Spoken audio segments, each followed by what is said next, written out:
Hello, everyone. This is Edward Tahmizian. As you all know, I'm the Vice President and Social Media Manager for Internet Infidels, with a published piece on the origin of evil and theistic art determinism. And today, for the second time, I'm going to be interviewing the highly esteemed Dr. Vincent Torley. And why don't you give a brief introduction to yourself again, sir, so people can get familiar with you again, and we'll begin with the questions right after that. Okay, thanks a lot, Edward. No problem. For those who don't know me, my name is Vincent Torley. I'm from Australia, and I now live in Japan with my wife and a 16-year-old son. I've lived here for the past 20 years. I've done a variety of different degrees. I've got about 5 different degrees altogether, but my PhD is in philosophy. And I continue to maintain an interest in philosophy, and occasionally I blog about matters relating to science, philosophy, and religion. And I'm working on setting up my own special blog page or YouTube page called Apologetics A to Z. That's a work in progress. It'll probably be ready in about 6 to 12 months. And today I'm very honored to be interviewed by Edward on the subject of free will. So, awesome. Far away. Awesome. Sounds good. Alrighty. So to begin the first question, my paper, to talk about my paper, it's been getting some interest. John W. Loftus talked about it, and you read it and you liked it, and some other people like Richard Showing he's a library author for Internet Infidels. He also liked it. And so we wanted to kind of talk about that today because it kind of has to do with the issue of free will. I addressed compatibilistic free will, like if God determines all actions. We're free in the sense that we can do as we desire, even though it's deterministic because we couldn't have willed otherwise. I addressed that issue of freedom. And then I also talk about if libertarian or contra-causal freedom is the truth, how there would still be problems, insofar as, the problem of evil goes. And since you said you liked the paper, Vincent, I guess just give us some of the highlights you think that you read from the paper and you thought were really interesting or really stuck out to you. And we can kind of talk about that since it, deals with the topic of free will. So, fire away. All right. Well, I think you got to the heart of the matter in your paper, and that's a great thing in itself. I guess what it boils down to is if we have libertarian freedom, then why do we have this inclination to sin? And if God made us with our inclinations, doesn't that make him responsible for our sins? And I did a lot of hard thinking when I read that paper, and I thought, now, how would a religious person try and respond to that? I can speak from within my own tradition. I was brought up Catholic, so yeah. Actually, I grew up with an interesting household because my mother's father was actually a Presbyterian minister. So when I was a kid, we had a lot of Bibles floating around our household, which is a bit unusual for Catholics. But anyway, yeah. So I thought maybe the first defense someone might try and put forward is, well, evil is not a thing in itself. That might be a line that, say, someone like St. Augustine might try. So it's a privation. But then I thought to myself, well, yeah, but no one chooses evil as such. And when you sin, you're certainly not just choosing an absence, a privation. You're choosing something. You're following some inclination. Exactly. So that defense won't do. And another line of defense I thought someone might try would be, well, perhaps a greater good defense. And in fact, there are many Christian fathers who follow that line. I don't find it convincing myself because then it's pretty hard to say that sin per se is intrinsically evil if it's instrumental in achieving a greater good. Okay, so I don't find that terribly convincing either. Then I did a bit of ferreting around. Okay, and I thought to myself, well, all right, what does the Catechism of the Catholic Church have to say about it? All right, so I came across a very interesting passage in paragraph 411 of the Catholic Catechism, where they were actually talking about the Virgin Mary. Okay, and this is a real problem point because according to the Catechism, this is on the Catholic view, Mary benefited first of all and uniquely from Christ's victory over sin. She was preserved from all stain of original sin, and by special grace of God, committed no sin of any kind during her whole earthly life. Yeah. Okay, so here we have a human person who was protected or preserved from sin. Yes. This is a particularly difficult case here because at least you could say with Jesus, well, okay, he had a human nature, but according to Catholic doctrine, he wasn't a human person, he was a divine person. But with Mary, there's no doubt about it, she was a human person. Yeah. All right, so then, right in the very next paragraph, the Catechism goes on, but why did not God prevent the first man from sinning? Okay, so then it quotes a response by a pope, also a saint, St. Leo the Great, who responds, Christ's inexpressible grace gave us blessings better than those the demon's envy had taken away. And it goes on, and St. Thomas Aquinas wrote, there's nothing to prevent human nature as being raised up to something greater even after sin. God permits evil in order to draw forth some greater good. Thus St. Paul says, where sin increased, grace abounded all the more. And the exalted, that's sort of some psalm or something, sings, oh happy fault that earned so great, so glorious a Redeemer. Okay, so that's the line the Catechism takes. And then I also did a bit of digging and delving. And this boils down to why that response won't do. Okay, so it traces it back to the atonement and the redemption. Okay, so in paragraph 312, the Catechism says, God in his almighty providence can bring a good from the consequences of an evil, even a moral evil, caused by his creatures. And it goes back to the story in Genesis of Joseph. It was not you, said Joseph to his brothers, who sent me here, but God. You meant evil against me, but God meant it for good, to bring about that many people should be kept alive. And then the Catechism goes on, from the greatest moral evil ever committed, the rejection and murder of God's only Son, caused by the sins of all men, God, by his grace that abounded all the more, brought about the greatest good, the glorification of Christ and our redemption. But for all that, evil never becomes a good. Okay, now, then I thought to myself, well, okay, but did God intend his son to be crucified? Mm-hmm. If you say no, then okay, then it wasn't necessary. This greatest evil that was committed in history didn't have to happen. And if you say yes, on the other hand, then you have God intending something wicked, the supreme wickedness. So I became rather dissatisfied with that approach.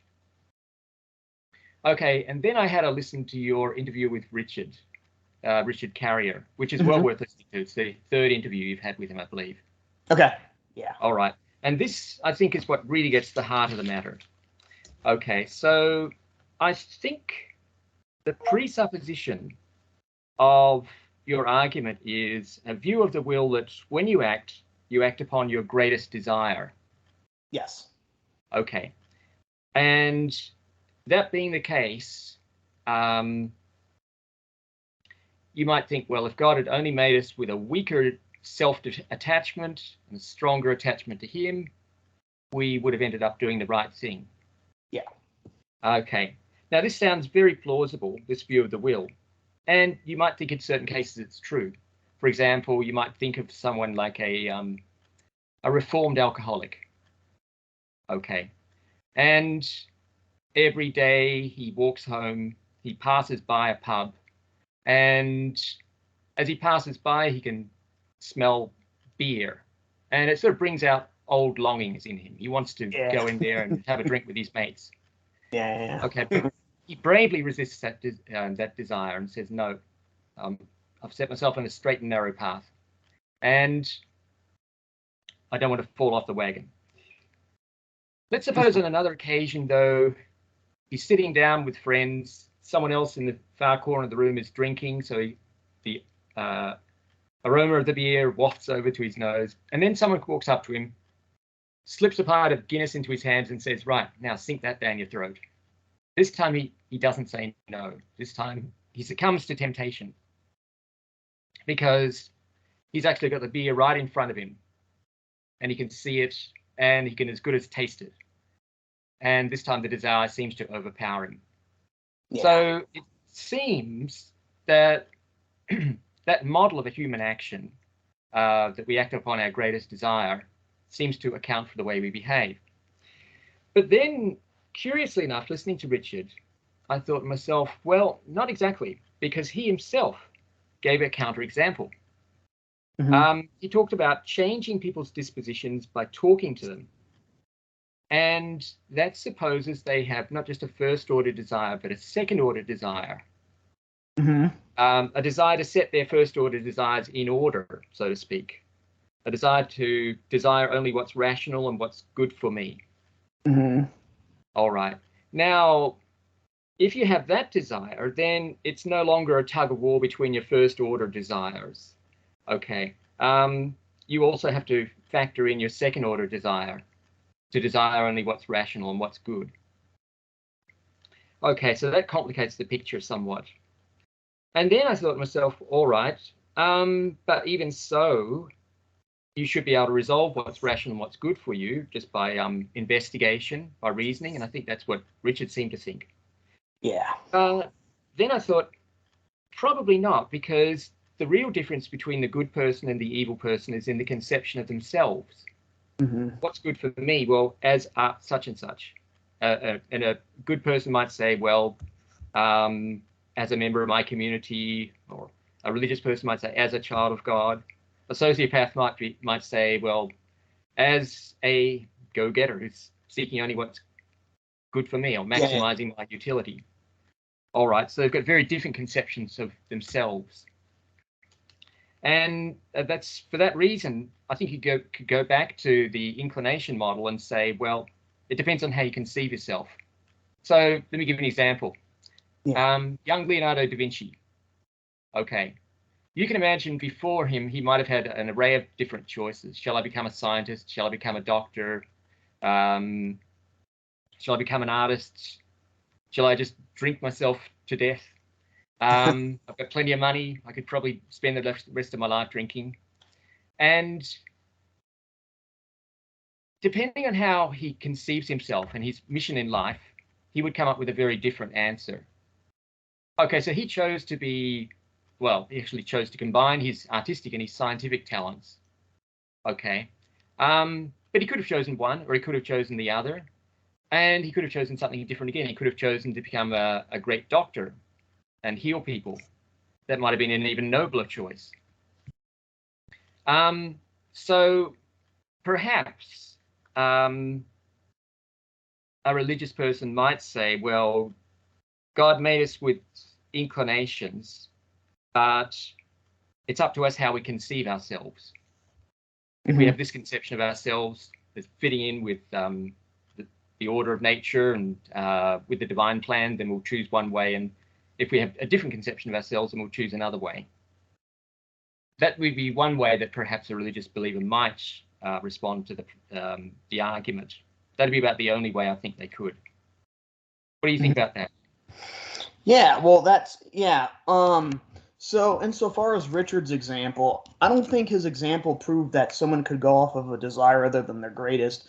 I think what he was trying to get at is, like, even assuming that people can, only possess deterministic free will where the greatest desire determines the will, sometimes, like, when someone's not in a state where they're changing, like for example, the person who's the alcoholic, it's possible to still give them an argument that would persuade them so much to avoid the alcohol that the argument influences them to be more inclined to listen to you and give up their alcohol. You know what I mean? Like for example, like if I went up to the person whose greatest desire was to drink alcohol, I said, hey, I know this is your greatest desire, but you need to understand that, like, when you drink alcohol, you're abusing your family, for example. You're doing all these things to them that they don't want. You have to understand that, what's it like to be in their shoes and blah, blah, blah, blah, blah. And do you really want to live your life like this? And that might, after listening to me, my argument might be so persuasive to his nature that now he is now more inclined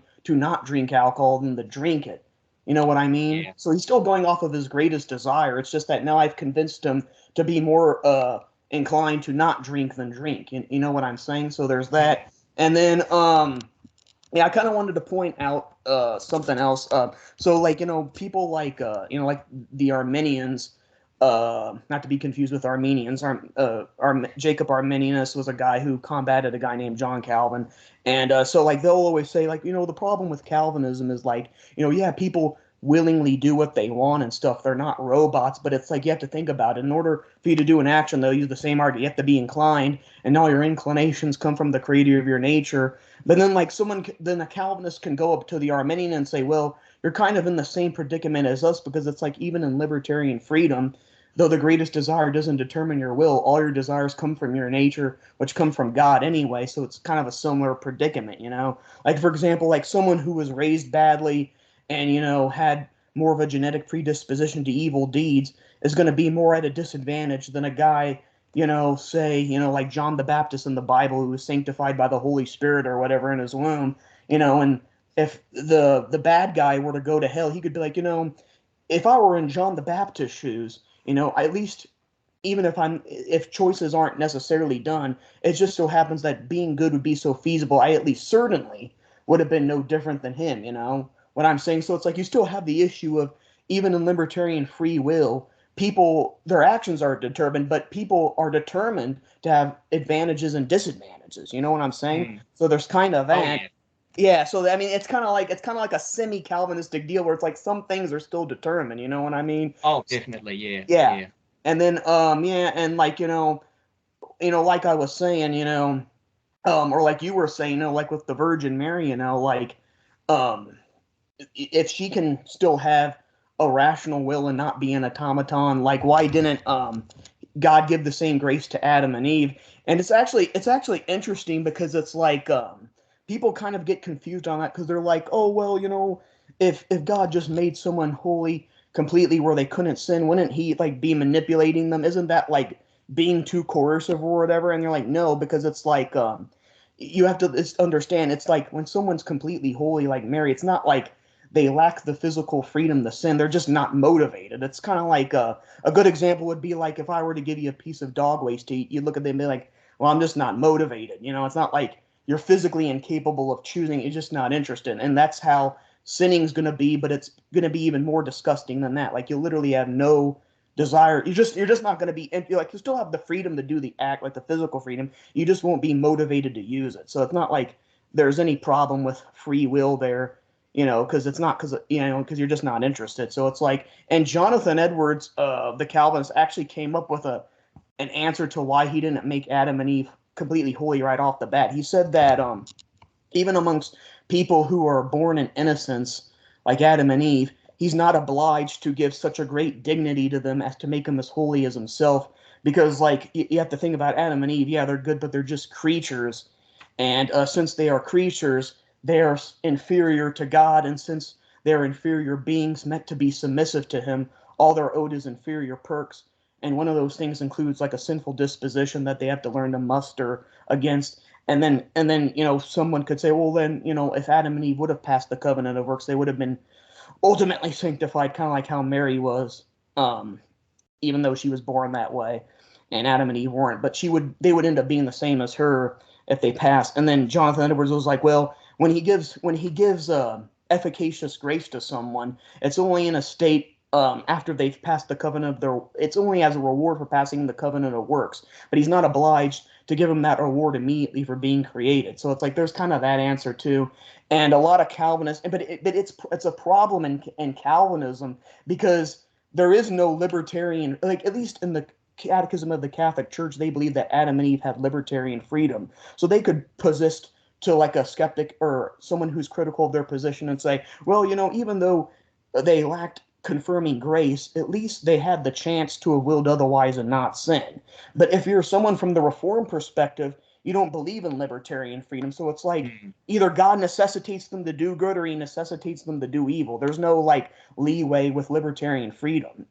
And then so like for the Calvinists, it's even more of a problem because they have to defend God not even giving them a chance to will otherwise, because it's like whatever they do when Adam sinned, he sinned of necessity. And as I was saying in my paper, I proved that, well, if that's the case, if Adam, even if he willingly sinned, and is still responsible. We'll assume compatibilism entails moral responsibility for the sake of argument. I believe in that anyway, but we'll just assume that for the sake of argument. Even then, it's like you still have a problem, because if Adam sins of necessity, it seems to make God the efficient cause of his sins. And I end up proving that conclusively in my paper, because it's like, yeah, where did he get the desire? He got it from his nature. And if God creates him so that the greatest desire determines the will, well, not only is he determining his inclination, he's determining his action. So it'd make God the efficient cause of sin. And even Samuel Storms comes to the same conclusion. So it's like, he kind of has to give confirming grace of necessity, because if he doesn't, the alternative is, instead of being the efficient cause of their good, he's the efficient cause of their sin. And that would beyond any and all doubt make God evil, because he'd be, he, like John Wesley said, he'd be no different than the devil. He'd be causing people to sin. So yeah, it's just like, but of course, the Calvinists say, oh no, he's still not the efficient cause of sin. They get into all these metaphysical absurdities and whatever, but it's like, it's just like it's a problem there, because it's like, it's either he causes them to sin or he causes them to do good. Whereas with libertarian freedom, it's like, well, there's also this middle ground where he can give them libertarian choice, so at least that's something. So yeah, there's that. And it's like, that's just the same thing in the religion of Islam, because they believe that, well, they have their version of Adam and Eve because they're an Abrahamic religion, and they also submit to people that Allah caused Adam to sin of necessity. And a lot of them will, unlike the Calvinists, will kind of be a little bit like hesitant to say, God's the efficient cause of sin. But like the Muslims will tell you right off the bat, like, we believe like Allah is the direct cause of all things in the universe, including sin. So that's interesting. And like, I think it's interesting because if you ask a Muslim or let's say a hyper Calvinist, because hyper Calvinists believe that God's the efficient cause of sin. Classical Calvinists deny that. If you ask them, well, how is God still good for causing sin? And they have an interesting perspective on this. They say, well, he is still good because you have to understand, since God is the lawgiver, he is not subject to the limitations of the law like we are. Like, it's only a sin for us to be the cause of sin because he gave a law unto us telling us not to sin. But in order for God to be sinning for being the efficient cause of sin, because like, what's sin in the Bible? Breaking the law. So in order for God to be sinning, he'd have to give a law unto himself, prohibiting himself from sinning. And I think that's just clearly missing the point, because you have to understand, like, if God is saying I'm exclusively a good being, because that's what the Bible says, like, God is good. So when you have an exclusive label, that means your actions have to be exclusive. They have to be limited. In other words, your actions can only be in what is consistent with the nature of good. Like, it's kind of like saying, like, if I'm on Team Pizza, I can only do things for the benefit of Team Pizza. I can't be helping out like Team Taco and then say I'm still doing things for the benefit of Team Pizza. Like, similarly here, like, I can't be a good being and then be helping out the side of evil, since good and evil are opposites. I agree. I don't think that evil's just a lack of good. It's because it's like, if I'm punching someone for no justified reason, that's a something. That's not a lack of something. So yeah, since good and evil are opposites, like, opposites can't be, helping each other out, otherwise they're not opposites. So it's like, that logic clearly doesn't work. And like, I'm mentioning this because I noticed that this view is significantly more popular than it was before, say, in the past. Like, I've even heard some Arminians even use this, or even classical Calvinists have used this argument. I remember reading a book about this. It's a book, but it has like, it's one of those books where it's like, it has a bunch of other authors' contributions inside of the book. Like, the original authors of the book, they actually just serve more like editors. They're just quoting like famous Calvinists like R.C. Sproul, Lorraine Botner, blah, blah, blah, blah. And they combined all their opinions and stuff. And they said that, they all come to the conclusion that historic Calvinists tend to deny that God's the cause of sin. And they say, well, but even if he is the efficient cause of sin, like, it wouldn't count against his goodness and stuff like that. And I'm just like, wow, that's a crazy view. That for a conservative Christian to be saying God can cause sin and be good. And I've seen a lot of people go to that from that extreme form of divine command theory. So, yeah. So what do you think about that? All right. Well, you raised a number of interesting points there anyway. Yeah. Getting back to your point about genetics and sociopathy, I think that's a valid point there. It is unquestionably true that being good is much harder for some people than it is for others. And if we do have freedom, it is a limited freedom. Yeah, even limited freedom, man. Yeah. I think that has to be acknowledged. I suppose if you wanted to attempt a theodicy of that, you might say that God chose to make us by some natural process, and any process by which he could have chosen to make us would involve perhaps some possibility of errors. If you think of a computational process, making something as tricky as a life form, there'd be something that could go wrong somewhere. But I would say, to that extent,